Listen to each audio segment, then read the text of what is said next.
राजधानी भोपाल से खबर। मध्य प्रदेश में जल अधिनियम 24 का ड्राफ्ट तैयार हो चुका है। पानी की पाइपलाइन तोड़ने पर 2 साल की सजा का प्रावधान इसमें रखा गया।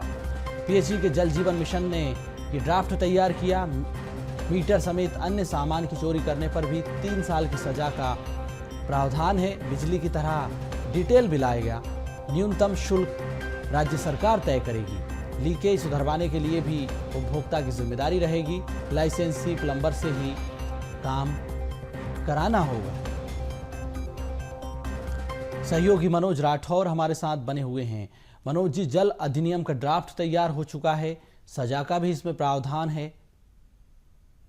बिल्कुल सोनू, क्योंकि अभी तक जो एक्ट बनाए गए थे वो वाटर को लेकर नहीं बनाए गए थे, यानी पीने के पानी की सप्लाई और उसकी व्यवस्था और उस पर कंट्रोल करने के लिए नहीं बनाया गया था। जो भी व्यवस्था थी वो दूसरे कानूनों के दायरे में आती थी, यानी नगर निगम या फिर स्थानीय स्तर पर जो प्रशासनिक अमला है या प्रशासनिक जो व्यवस्था है उसके तहत ये कार्रवाइयाँ की जाती थी। लेकिन क्योंकि पीएचई के पास ये पूरा डिपार्टमेंट है और पूरे देश भर में मध्य प्रदेश के अलावा भी जल जीवन मिशन के तहत लगातार केंद्र सरकार और राज्य सरकार तेजी से काम कर रही है, यानी हर घर जो है पानी पहुंचाने का काम किया जा रहा है, चाहे वो ग्रामीण क्षेत्र हो या फिर शहरी क्षेत्र हो। तो कोशिश यही है कि पानी की सप्लाई बाधित ना हो और इसको लेकर जो है पीएचई के तहत जो है जल जीवन मिशन के अधिकारियों ने, उनकी टीम ने इस ड्राफ्ट को, इस वाटर एक्ट को तैयार करने का काम किया, जिसे 2024 में संभवतः सरकार की मंजूरी के बाद लागू कर दिया जाएगा। क्योंकि कोशिश यही है कि सुचारू रूप से जो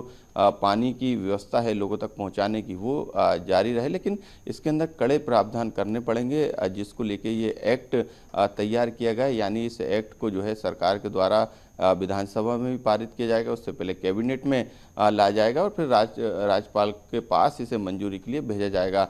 तो ये तमाम कोशिशें जो हैं वो की गई थी और जिसको लेके अब ड्राफ्ट पूरी तरीके से तैयार है। आने वाले समय में इसे ज़मीनी स्तर पर भी लागू करने का काम किया जाएगा, क्योंकि इसमें कई प्रावधान ऐसे किए गए हैं जो अमूमन पानी सप्लाई के दौरान देखे जाते हैं। खास तौर से पाइपलाइन टूटने के दौरान जो है कोई ऐसी व्यवस्था नहीं है जिसके कारण नगर निगम या फिर स्थानीय प्रशासन को परेशान होना पड़ता। लेकिन अब जो है इसमें 2 साल तक की सजा का प्रावधान भी है, यानी डर रहेगा लोगों में। तो जो पाइपलाइन टूटने की जो अमूमन घटना होती है जिसके कारण पानी की बर्बादी होती है तो वो रुकेगी। साथ में कई जगहों पे जो है ये भी देखने को आता है कि जो सामान है पानी की, चाहे पाइपलाइन हो, मीटर हो या फिर दूसरे इससे जुड़े उपकरण, उनकी भी चोरी की घटनाएं काफ़ी सामने आती है। हालांकि इसमें प्रावधान है एफआईआर करने का पुलिस के पास, लेकिन जल जीवन मिशन के तहत जब ये एक्ट लागू हो जाएगा तो 3 साल तक की सजा का प्रावधान है। इसी तरीके से लाइसेंसी प्लम्बर के साथ जो है काम कराने का भी अनिवार्यता रहेगी, यानी किसी दूसरे प्लम्बर से आप काम नहीं करा सकेंगे। जिसके पास लाइसेंस होगा